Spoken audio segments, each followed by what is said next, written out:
A global pandemic has changed our lives in many ways, but even with lockdowns, quarantines, and masked faces, Loop and Larry will never stop geeking out.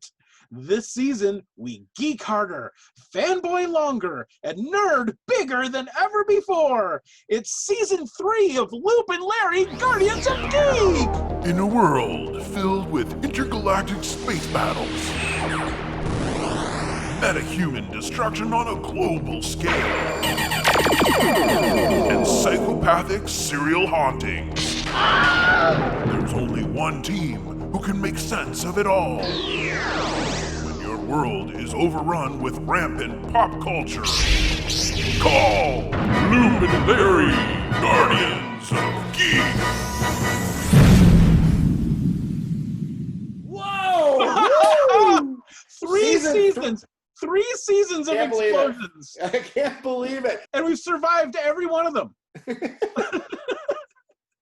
It's hard to believe we're still here. I mean, really. No, really? I question that every day. Every day. Well, I'm Loop. And I'm Larry. And this is Guardians of Geek, Season 3. We have launched it. It is September, and it's going to be another great season. If you've never seen the show before, basically Larry and I geek out on everything that we possibly can, from movies to TVs to video games to toys to everything retro. We're going to be doing a thing called the Pop 5, where we look at kind of the Pop 5 trending things that we kind of see out there. Also, we do the Pop Capacitor. We're going to look back at something retro, whether it's a movie, a game, TV show, whatever. But we're always start out, we just kind of have like a little chat. It's been a little while because this is the start of season 3, so we haven't gotten together in over a month now. I think it's been. So what have you been keeping yourself busy with over there? Oh, I don't know, just watching, shows and doing stuff. So I've been watching The Boys, which is excellent. It's so good. If you haven't seen it, have you seen it? I have not. You'll love it. It is you have to check the show out. It is so good. I've heard really good things about the second season. I finally watched The Watchmen. Oh, did you? Yeah, I just watched it for like the last 2 days. I watched. You binged the whole show in 2 days? Yeah. Is it that good?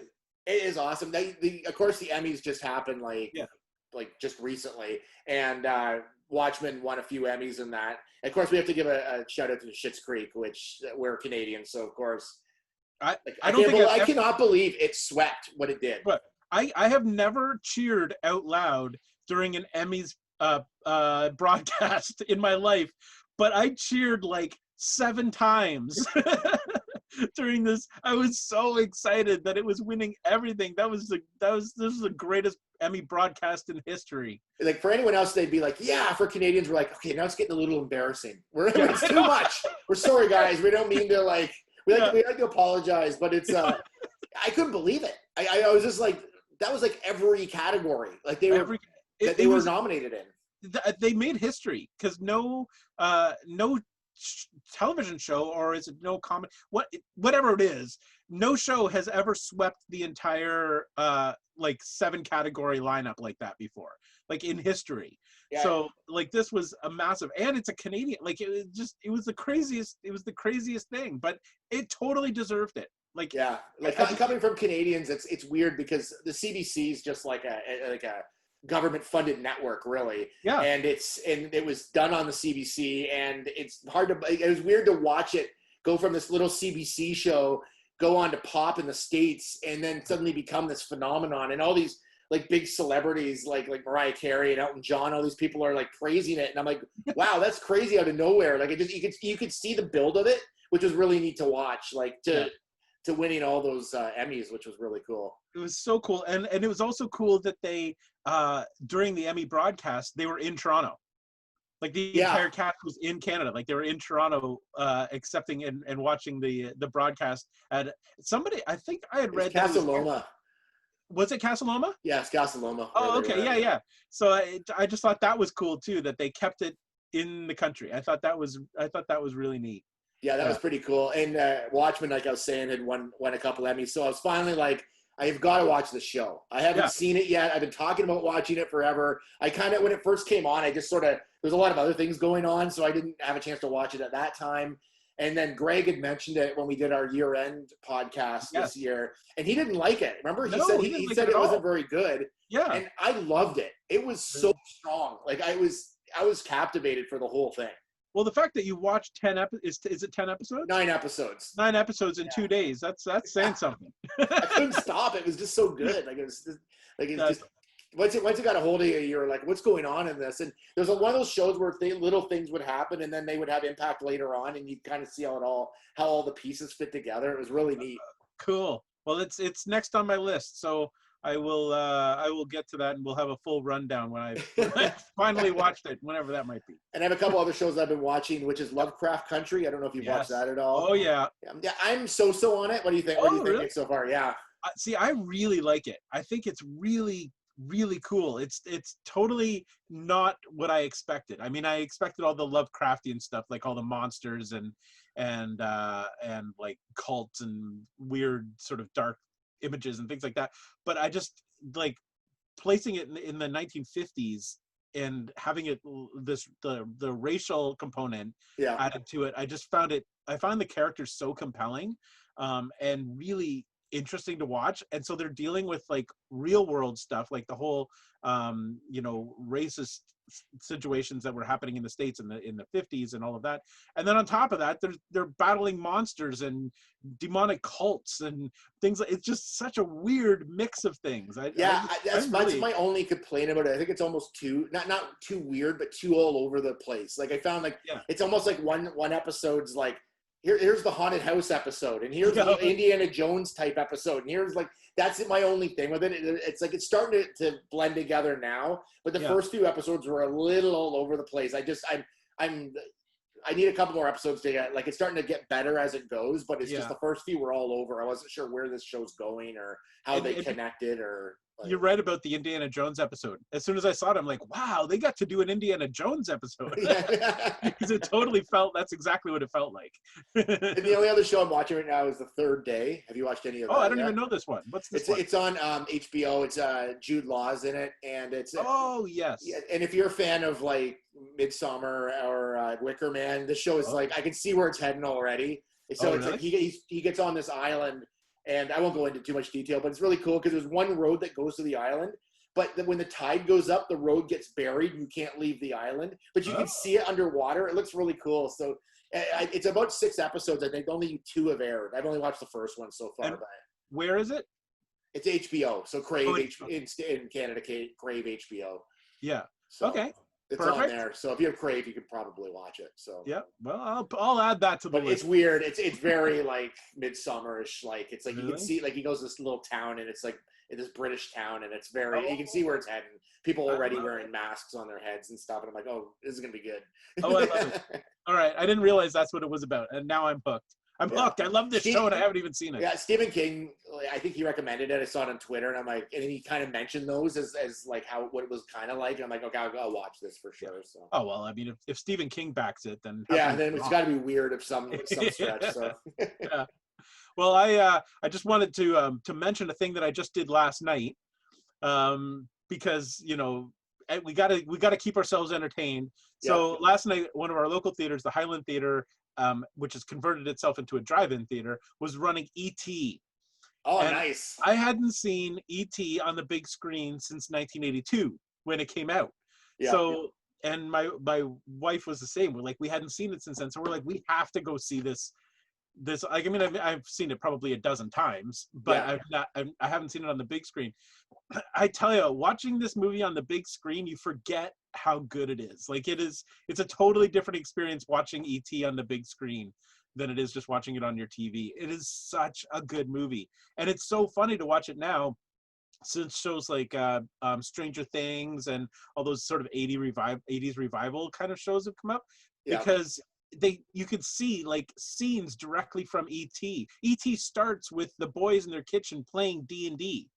Just like I forgot about that. Yeah, you're right. I totally did. I totally had forgotten about that. Just like Stranger Things, like they've literally lifted like scenes and ideas right from E.T. to make these new shows. So I was just like, this is so. But that was the real thing. Like that was the in the 80s. It was, and it's just so good. But it was so funny because went there, and then I posted that I had been there, and then and then I get a post from Loop's mom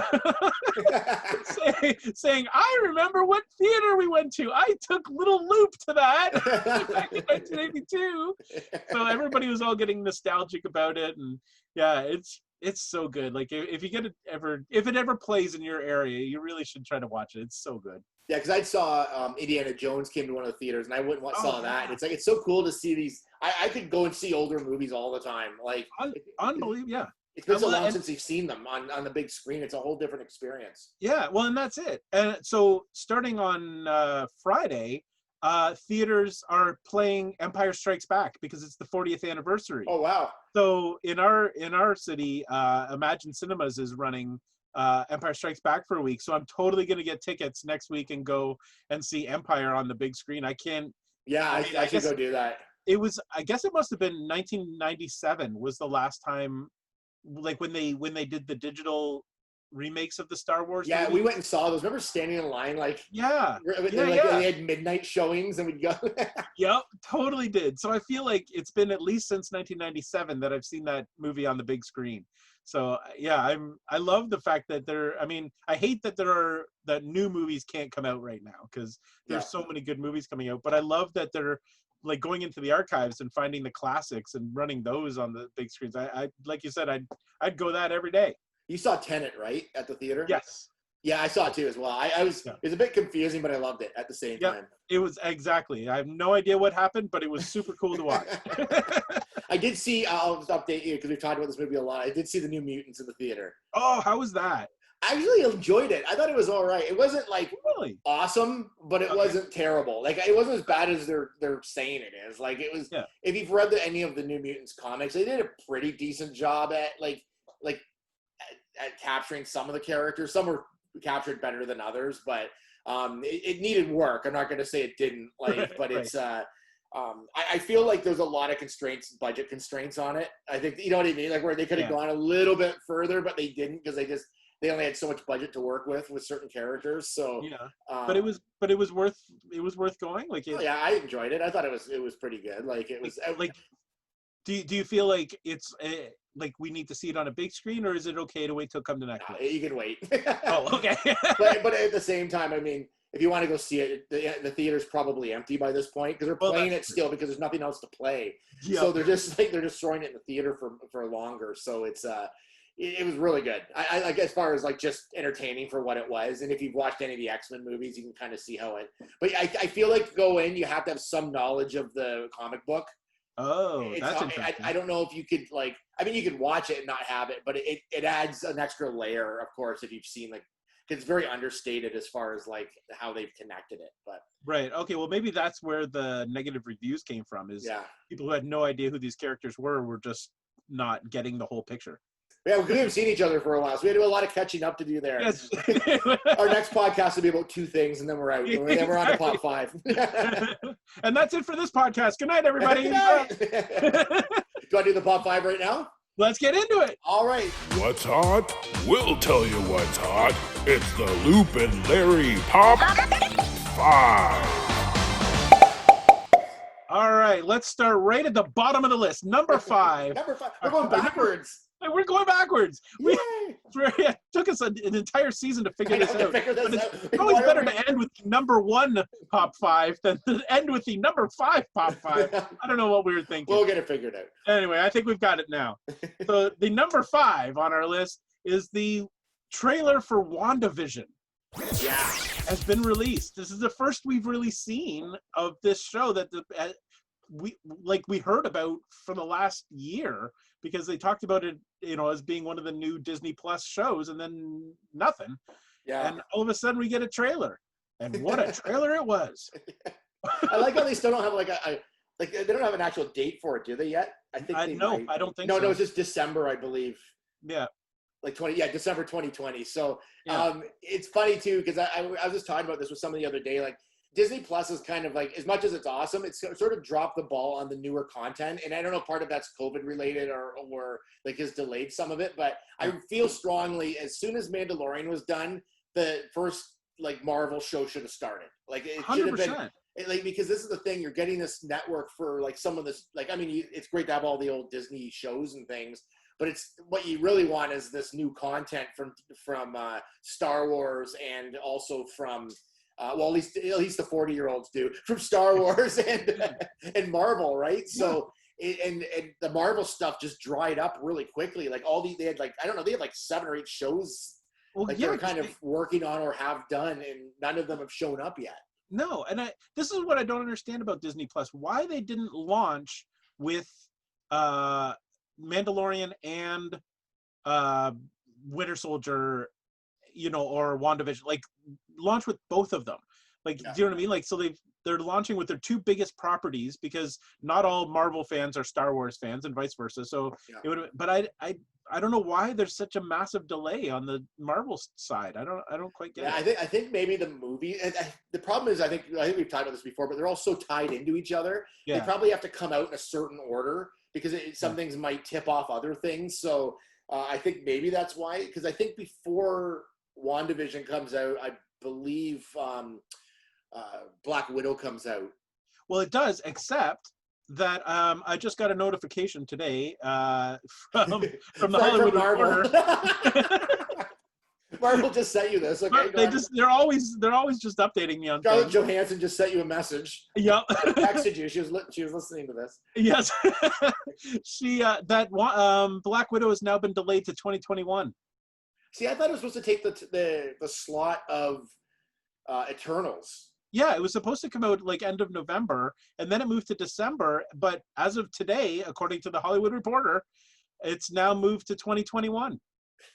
So I don't know when it's coming out. Just put it in the theater. Like, it can run for like 20 years, because there's nothing else in the theater. Like, I think they'll make their money on it. People, if you're a Marvel fan, you're going to go see it in the theater regardless of what's going on right now. Like, or have a theater and have it at home where you can buy it at home or whatever it is, like the stream at home. Like, I believe they'll still make their money. Like, all those Marvel movies are licensed to print money anyways. So, well, that's it. I don't know what they're waiting for, but anyway, so we may not get that one for a while. So that's why Disney Plus needs to step it up. Yeah. But anyway, so WandaVision. Oh yes. Okay. Back to what we were talking about. Yeah. So this was the craziest. I'm actually really excited about this show. I think okay, so here's my assumption from the trailer, that this takes place after the snap. This is my thought, only because at one point somebody says to Vision, "You're dead." Yeah. So that would imply that it's happened after the snap. I've read that it happens after Endgame. Yes. Yeah, so it'd be like, it's not between the movies, it's after those. So So, and then this is like, if basically it looks like a sort of a love story between the 2, Vision and Scarlet Witch, or Wanda Maximoff or whatever. But it looks like they're somehow either in a spell or in Vision's mind or something, trapped in some sort of TV world or something, where they're in different times of like different types of TV shows and kind of living like as a couple in those like parameters. So that's what it looks like. But I just wonder if it was if it's in Vision's mind, like if he's sort of creating this ideal universe for them. Do you know what I mean? Like, this is what he wants. So he's creating this like I Love Lucy type world.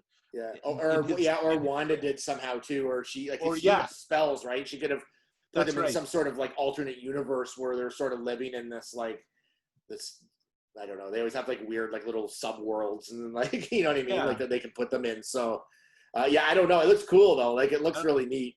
I'm in. I'm all in. They just need to release it, and then I'll watch it. I know. I wish Marvel would release something like this. This was at least a good teaser of something that was going to come out. I always thought it was supposed to be Falcon and Winter Soldier first, then Wanda and Vision. But it was, right? Yes, I'm sure that's the case. But we haven't heard anything about Falcon and Winter Soldier.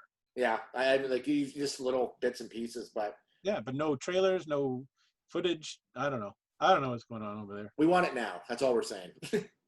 You put it in Disney Plus, please release something. If you've ever listened to us before, listen to us now. We're the finger on the pulse of what's going on. That's right. We're the barometer for geeks around the world. We need our content. That's right. All right. Speaking of content, Yes. Netflix is never going to let us down. They're always giving us Yeah, content. Netflix has been actually on fire, I think, like as far as Seriously. like bringing new content. It's unbelievable. So just today, on this day of recording, which is the 23rd of September, Netflix released the full-length trailer for the sequel to The Haunting of Hill House, called The Haunting of Bly Manor. So the trailer for this dropped today, and I am stoked. I'm so excited about this. Yeah, it looks good. I think this is great. Haunting of Hill House has become one of my like top 10 all-time favorite shows. I watched it the entire thing, and then I binge watched it about 2 weeks ago, the whole 10 episodes again. And now my son has said he really wants to watch it, so I said, all right, let's get on it. So I think I'm going to watch it a third time before it comes out. And the new trailer, apparently this series is supposed to be even darker and scarier. Oh wow. Than Hill House was, and that's saying a lot. Yeah, I like the trailer too because it didn't show a whole lot. No. Like it had a lot of scenes, but didn't really show a lot of like the kind of freaky stuff that you might see. So, but there was little teases of like some things in the background and things. So I like the way they did the trailer a lot. So it looked like it's going to be really cool. It's I'm really looking forward to it. Yeah, this is like full on haunted house, crazy horror TV. Like I just think it's going to be great. I think this one is. I was going to say the first series was so well done. Like it's just the structure of it was so cool. So I'm really looking forward to the second one. And a lot of the players from the first season are in this one again, playing completely different people. This is like an anthology series, like American Horror Story. Oh yeah. It'll be the same actors who appear each season, but just playing different people, which is cool because like those actors are fantastic. Yeah. But it actually took me a minute to recognize one of them. I was like, who is this? And then I remembered that she was like the star of the first series. But she looks so different that I didn't. And of course, speaking of E.T., your buddy's in it too. Elliott's in it. Whatever his real name is, I can remember. Henry Thomas. Yeah, there you go. Henry Thomas is back in it. Yeah. So my E.T. experience has come full circle. This is, there's so many TV shows on now with all the streaming services that even Henry Thomas has a part in something. Like it's seriously, I feel like there's so many actors to go around, right? Yeah, like, if you've ever acted in anything, you're bound to get another acting gig now because they're in desperate need of actors. They need him. He was great. He was great in the last one. And so it's October 9th on Netflix. That's only a couple weeks away. I know it's really soon. Yeah, really cool. So that'll be the next big thing I think that I'm looking forward to is that show, and I feel like I will binge that show in the weekend. Oh yeah, I'm gonna jump right on it. Yeah, I'm so excited. That's the way to start off kick off a Halloween month, is with a haunting series. Yeah, that's very cool. Yeah, I'm pretty excited. Speaking of trailers, and speaking of Disney Plus, which one is this? Pop 3? Oh, this is number 3. 3. So Disney Plus, who is lacking in content, has given us more content. All right, perfect. The Mandalorian trailer, season 2. Yes. And as excited as I was about The Haunting of Bly Manor, I was triple excited for. As soon as I saw it, I knew you were like, Lawrence is gonna freak, and then I start seeing all your posts. Oh, I'm like, okay, Lawrence is on this. Like, I was business. Like. It was I knew when it was coming out, so I literally logged on like moments after it was released because I needed to see this thing, and I can't even tell you how excited. Like this is the Star Wars that we've been waiting for, and it started with Rogue One. Like to me, the Mandalorian feels like Rogue One, like much more gritty, real world feeling, and darker, like a bit more violent and stuff. And this season looks like even more than that. Yeah, it looks pretty cool. It's funny because I saw Sasha Banks, the wrestler's in it. Yeah. And I saw her, and I didn't even know she was in it. And I'm like, oh, that looks like Sasha Banks. And then I read later that she's in it. It was hilarious. Yeah. But it's it looks really cool. Yeah, and the rumor is, I don't know how this is going to pan out, but the rumor is that Sasha Banks is playing Sabine Wren from Star Wars Rebels. That's cool. The animated show. So they're potentially bringing, and Ahsoka Tano is supposed to be in this season too. So they're finally bringing the animated characters into a live action. Yeah. That's so cool. I've read rumors that Boba Fett's supposed to be in this, or is that just a... In fact, I just read yesterday that it was confirmed that I can't remember something Morrison. His last name is Morrison. The guy who played Boba Fett in the prequels. Yeah, the prequel stuff. Yeah. Yeah, Because he was a clone, right? Like he was. Yes. Yeah. So. Well, he was the one who. No, he was the original. They cloned everybody off of him. Oh, right. That's right. Yeah. So he would look Yeah. like it should be the same person. Yeah. So apparently it's confirmed that he is now a part of this. So somehow Boba Fett is going to show up in this. Still alive. He made it. I know. out of the Sarlacc. He jumped right out of the Sarlacc pit, right back into this. I don't know how that's gonna work, but yeah. So that's coming too. It's just this season is gonna be so. Mark my words. Oh no. Now you've given it the kiss of death. Now you've said something. Well, I still think it's gonna be great. Suddenly Jar Jar Binks will be in the whole series. Baby Jar Jar or something. Baby Jar Jar. That's the next season. So that's October 30th, Disney Plus. Yeah. So October's looking pretty good. Yeah, it's right picking up for sure. Yeah, we're doing all right. Number 2, we're sticking with the Star Wars theme for a minute. Yep. There is a new Star Wars video game coming out called Squadrons, and it's all flying. It's all based on flying X-wings and TIE fighters and A-wings and Y-wings, like all the different ships. So it's a flight simulator game that looks amazing. But to promote it, they created a mini movie. It's like 8 minutes long, and it's called Hunted. And I don't want to spoil it too much if you haven't seen it, but this thing is phenomenal. Oh, really? Oh, that's did cool. you watch it? I haven't seen it yet. I just watched the trailer today for Squadrons. I hadn't even heard of it, so I was really hoping to see Porkins, but I didn't. But anyways, no, you don't think you will. but it's on YouTube, and so just check it. It's called Hunted, and it's like I said, it's 8 minutes long, but it's like a full like mini movie. It's the animation is fantastic, and the story is really good. Like this is a really solid entry into Star Wars, and it's just like a promotion for the video game. Yeah. But it's so well done. I was like, this is gonna tide me over for a while. This 8 minutes of Star Wars content, because it's really, really good. But again, I don't want to spoil too much about it. My son's a huge fan of like playing video games, and the Star Wars one specifically. He's a big Star Wars fan, so I know he'll be on it. I don't know if he's seen this yet, but I'll tell him about it today. We'll probably end up watching it. So. This is a tangent on Pop 5, but the video game systems that have come out and already sold out within seconds. Did you go after any of them at all? PS5 or the X? PS5s? No, like I tried for the PS5 and it was gone with it before I could try for it. Like really? Yeah, I was gonna put it I was gonna get it gone. I feel like I will probably get it eventually. I'm not in a huge rush to get it now, but I heard that it's just crazy. It's like sold out everywhere. Like within minutes, people were so mad.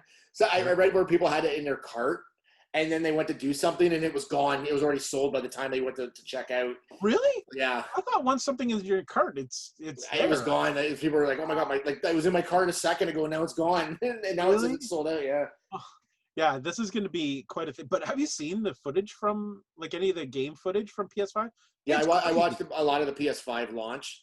Yeah, like because my son Nelson was watching it, and so I watched a lot of it with him, and the games like they're so phenomenal now. Like they just look so cool. So it's crazy. It's a little pricey. It's like $650 Canadian. But I mean, obviously people don't care. Obviously people don't care because they're selling so fast. Like it's so funny. Like to see how fast these things are going. And the nice thing is that it's backwards compatible to PS4 games. Yeah. And a lot of the PS4 games too. Like some of the top ones are all like free downloads on it as well. Oh, is that right? Yeah, if you have a PlayStation Plus. Oh, which is really cool. And they're like these are like the big games from it, and like all the top ones. Half of them are like so. It's kind of cool. It's gonna be great.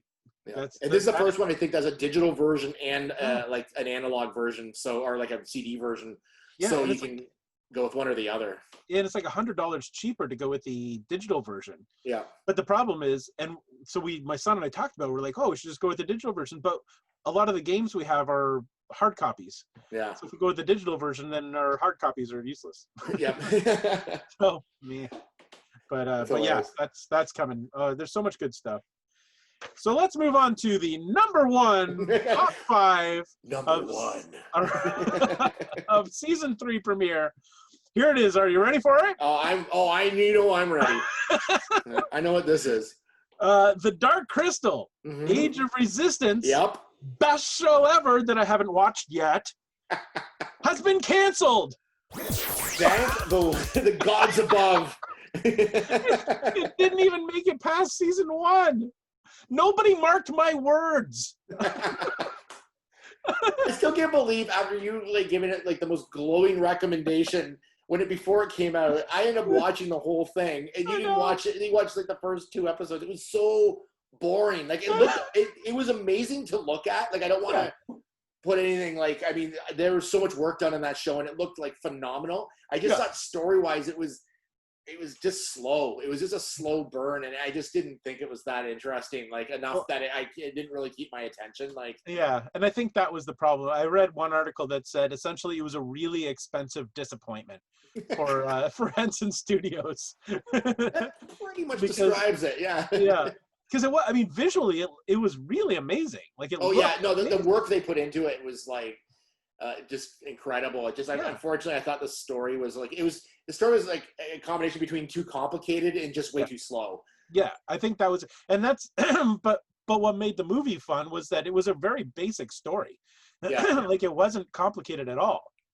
So I think that's part of the reason why this didn't do so well, was because people liked the innocence of the movie, and then all of a sudden it became so complicated that people are like, eh.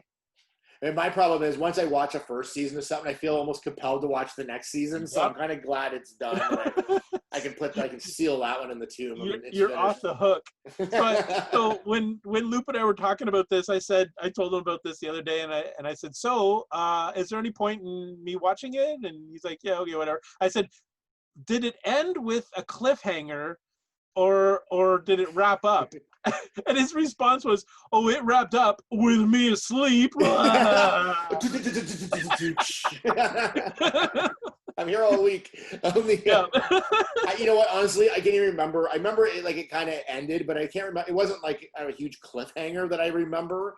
I just remember that they feel like they hadn't finished their full quest. And it was kind of nah. But you didn't care by that point anyway. I was out. I was out by the second episode. So there you go. So there's the top 5, ending with the biggest story of 2020, bar none. Oh man, it's the happiest day of my life that got canceled. It made my whole. This made 2020. This is probably the biggest thing that happened in 2020. So is it? And to me, it's could anything else go wrong in 2020? Come on. So good. Well, you want to move on to the pop capacitor? Yeah, let's talk about something better. Let's move on. Okay.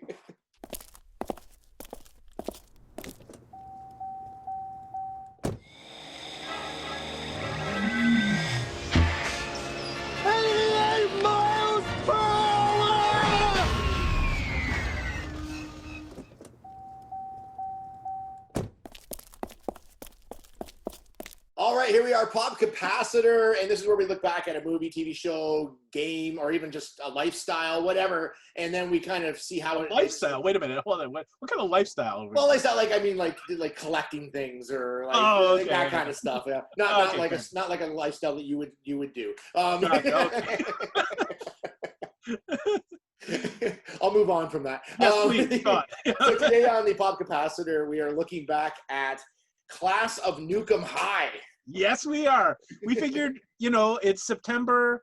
It's back to school. As crazy as that is, schools are open. Kids are going back. We should probably look back at one of the classic, high school movies of all time.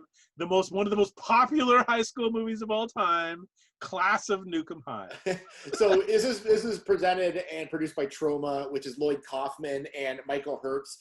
And they've done, I think, over 1,000 movies. And look at you with the Tromaville. I'm in Tromaville. Look at you. So they've done 1 million movies. And when I was in college, there we go. I got a Troma movie going there. When I was in college, I probably watched 1 million of these movies. I was really into Troma movies. And so basically, if you've never seen one, they're low budget, like sort of Very low mostly horror movies, but not all the time. Yeah. And they're kind of like over the top, and they're usually played for comedy and horror or whatever they're doing in that genre. And it's usually gross out stuff and like just stupid jokes. But they focus on like trying, like their special effects are actually not too bad, but they try to be like so gross with them that you've never seen anything like it. Like they're super low budget, so they look cheesy, but they're really gory, and but they're really funny at the same time because they're so cheap looking. Yeah, it's weird. It's like a B movie that like sometimes you watch a B movie and you're like, okay, that's really bad. Yeah. But it doesn't mean to be bad. But these movies usually try to, like, they hug that line of like, you know what, this isn't that great. We don't have a lot of budget, so just this is what it is. And it's like, so you go into it with that sort of mentality walking into these movies. And I actually got a chance to meet Blake Kaufman, and he actually signed my Class of Nuke'em High. What is that? Is that a VHS? No, it's DVD. So okay. It's all three movies. They're all in there. Okay. And then it says Toxie loves you on it. Toxie loves everybody. There's Toxie. If you don't know who Toxie is, he's right over my shoulder behind you. There he is, right there. He's from another one called The Toxic Avenger. He wasn't. Yeah, that's probably their most popular movie. Their biggest brand. They seem to like doing movies based on like toxic waste. I don't know why. I don't know what it does to places. Anyway, so let's launch into Class of Nuke'em, the Class of Nuke'em High. So the right out the top of this movie, I don't know if it's just the version I have, but this behind me comes up. Yes. And it looks like they've taken something that's like a piece of video that's this big and blown it up. It was so digital. It was like so digital looking, like and blurry and It was really bad. Well, first of all, the movie came out in 1986, right? Okay. Is that right? Yep. Yeah. So 1986. So it's got that 80s vibe to start with. Yeah. And then the cheapness on top of it. So it's all. I think that Troma started in '74, and really? so they were doing movies up until then. So this is like, I'd say this one is one of their more popular like series of movies. Yeah. I describe this movie as if you were to do a spoof of an 80s movie now, everything in this movie would have been in your spoof now. Yeah. But they were in the moment. Like they were doing it when this was actually happening. So they were actually bucking the trend. Like they were on top of like what was going on and the kind of things that we were making fun of now about the 80s. They were already making fun of it in the 80s at that time. So I thought that was kind of cool. It's true. You're absolutely right. Like the characters in this movie are totally spoofs of like trends that were popular at the time, like punk rock and like nerds or whatever, that sort of thing. But the jocks whole punk, the whole punk rock movement with people like with face paint and crazy hair and stuff they were totally spoofing that, and they were so over the top with it. But at the time, it would have been like pretty like breakaway because people weren't making fun of that necessarily the way they did it. It's really well done. So tell me about the story of this movie, because it's a little hard to lock down. You've got a high school right beside like a toxic waste plant. Yep. And then a pipe breaks. It's a nuclear plant. Nuclear plant that has a lot of toxic waste that in their pipes. Nuclear waste. Yeah. A pipe breaks, and then the waste gets into like the water system, and I don't know. In the cafeteria, I don't know. And what happens to people doesn't quite make sense. Some people get really affected by it. Some people only get affected by it sometimes, and it's just all over the board, like how this really affects people. But it does produce some sort of like tadpole creature at one point, and then it creates a giant like. Well, the tadpole grows up. The tadpole grows up to become a giant tadpole. But yeah, you're right. So the toxic waste affects different students differently. So like the first student you see was drinking from the water fountain, and of course the water turns all gunky and thick, and he's drinking it. And then he's like the nerdiest nerd you've ever seen. Oh yeah, like classic nerd. Yeah, and then he turns into like this like psycho crazy guy who wants to beat people up, but then he like melts. essentially. And Does he that's jump out a window too or something? yeah, he jumped out a window and hit the ground, and then he just sort of melted. But then, so he did that. But then some other people, it turns them like kind of sexy. Somehow. I don't know how that happens.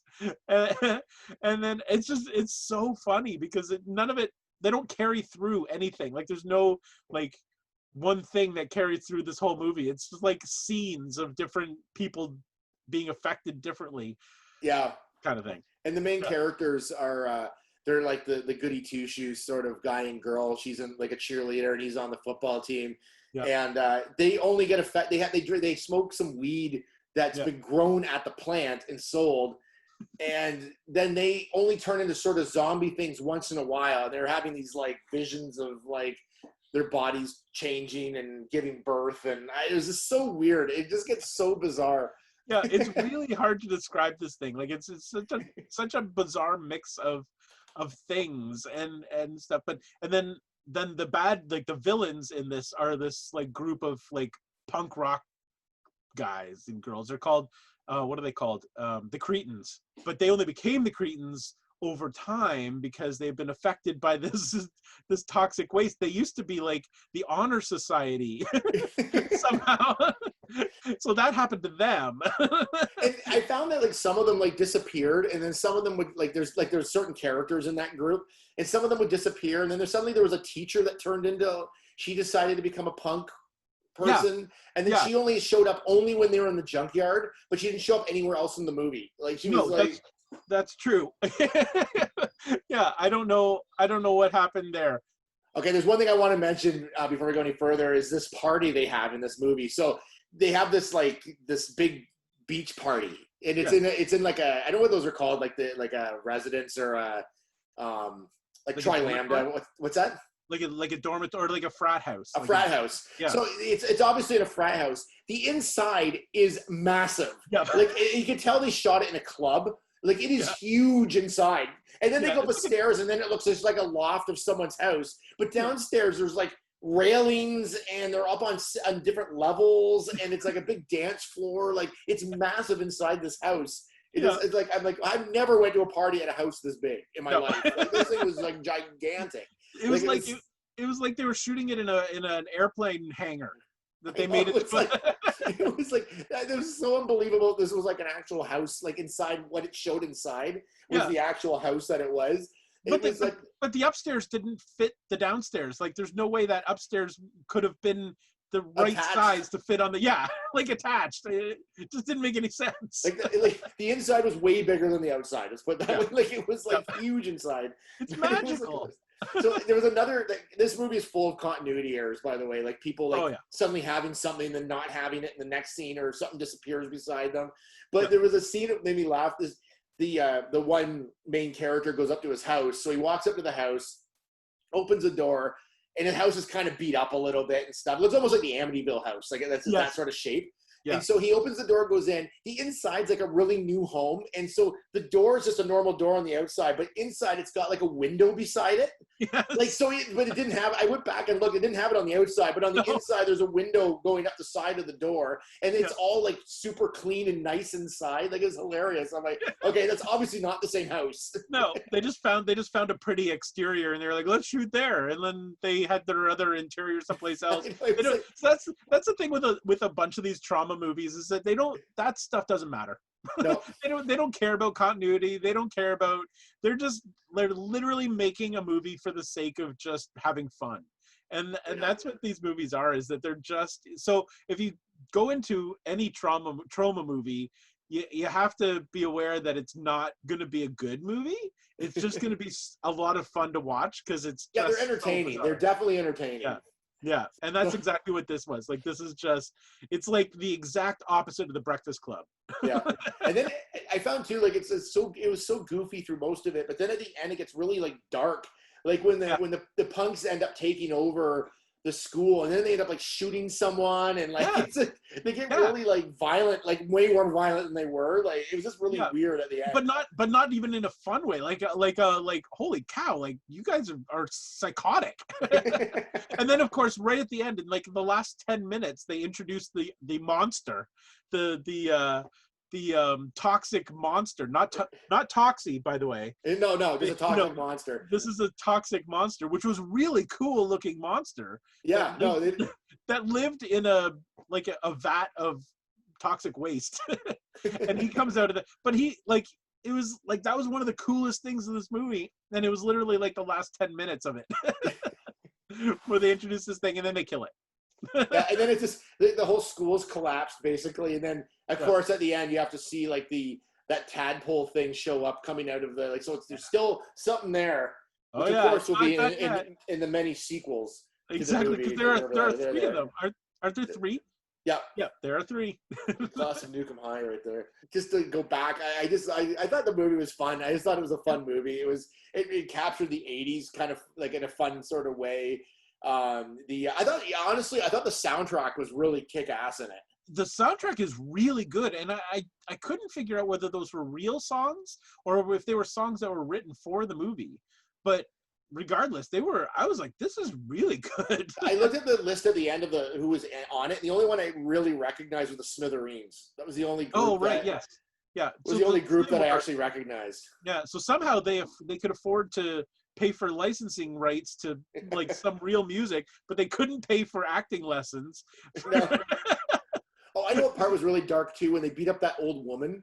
Oh my gosh! I forgot about. I that came out of nowhere. I'm like, why did also the punks beat up this old woman that I was not expecting? No, and it wasn't like they just beat her up once. The guy just kept punching her in the face. Like you don't see her, but you see him like on top of her punching her, and I'm like, this is really violent for like a solid like minute and a half. Like he just kept going and going. I'm like, what is stop? What are you doing? I forgot about that part. I also forgot too. They beat the monster with a laser beam that they introduced probably in the third act of the movie, that someone just stumbles upon and goes, oh, hey, look, we're just working on this laser beam in class. And he shows that it shoots a laser beam and then they leave it. And then, of course, that's the thing that destroys the monster. And because it's the 1980s, a laser beam is like a massive device. Like this thing is like huge. It's like a massive cannon that he's got to hold up in his hand, but it's got a cord that plugs it into the wall. Yes. You know what it looked like? It looked like they put no work into this cannon, by the way, but it looked like, those screens you pull down in class? Yes. The tops of them like that, yes. like that. That's what it looked. That's all it was. I think that's what it was. Yeah, the container that hides the screen when the screen goes up into it. Yeah. I think that's exactly what it looked like when I saw it. I was like, this is hilarious. And that's the kind of thing that they do with these Troma movies, is that they just use whatever they've got, and it doesn't matter because it doesn't matter. You can throw logic out the window. The other thing I was going to mention too, the two main characters had those joints, and so they kind of turn into these zombie kind of creatures. Yeah. And then they end up, I think the one guy kills a couple guys or does something while he's in this state, and then he wakes up in the morning and he's fine. But I'm like, so the punks were selling this in the school, these joints. Were they the only two that actually had the joints? Because no one else seemed to be affected by it. It's like they're the only two that were actually affected. But considering everybody is affected completely differently, maybe other people had it and they just grew an extra toe. We don't know. I don't know. It's hard to say. I don't know. It's just the most bizarre thing. But fortunately it's only an hour and 20 minutes long. It's pretty short. Yeah, you fly through it. It's pretty fast. I'm like, oh, it's over already. Wow, it's pretty quick. And it's entertaining enough that it keeps you interested for the whole hour and 20 minutes. You're like, this is just so unbelievable what I'm seeing. I gotta keep watching. And with great lines like God bless America, limp dick. That was with great lines like that. I mean, that is the top writing of the 80s. That's what makes how this was not nominated for an Oscar for writing. I don't know. If there's one thing Troma will never get, is an Oscar for writing. But yeah, I mean, looking back, I mean, it is most of the Troma movies are sort of cult classics, right? It's funny. It's not really as much a specific movie. There's a few of them, but the company itself is a cult loved company. But looking back at it all, I think this movie was like entertaining top to bottom. I really enjoyed it. Like the soundtrack was great. The story was pretty good. Like, I mean, there's a lot of like things that were like I was saying, a lot of inconsistencies and like continuity errors and things like that. But I mean, you got to look past all that with one of these movies because it is low budget, right? So it's I thought it was really good.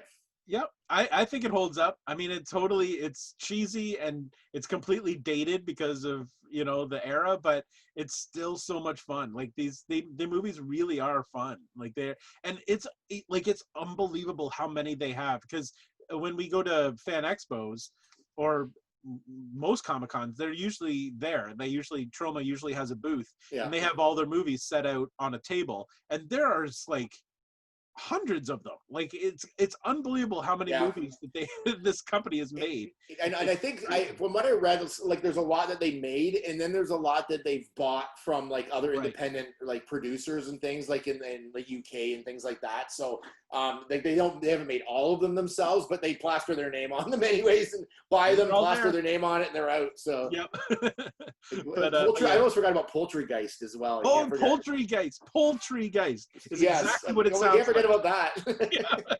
That's exactly. It is literally a ghost chicken. Yeah.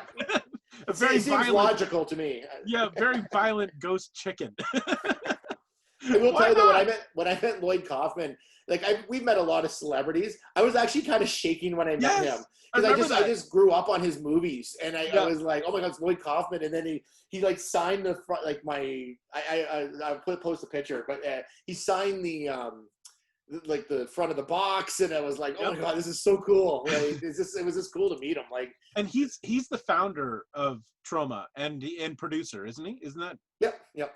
Yeah, so that's who he is. So yeah, he is quite a character too. Like he's nuts. Yeah, he's funny. It seems like a really nice guy. Like whenever he's super nice.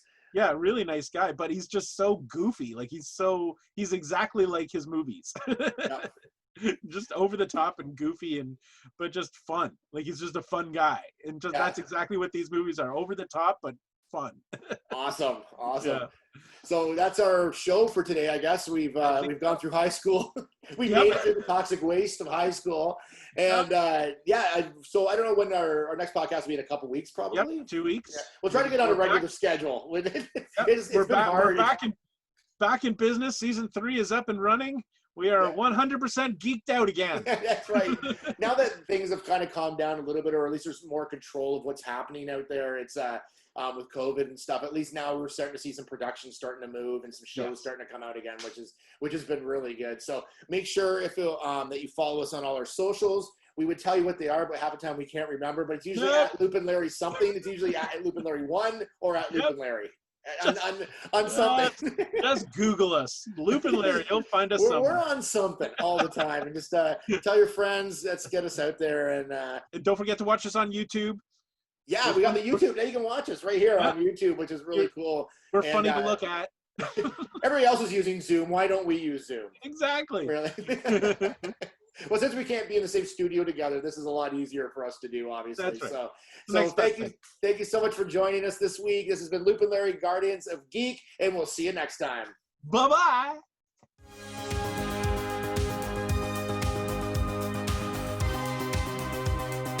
Produced by Matthew C. Loop and Lawrence Simner. A Loop and Larry production. Bueller. He likes it. Hey, Mikey. Bueller. Bad news. The fog is getting thicker. And Leon's getting larger. Inconceivable. Brian's right. It's an elf.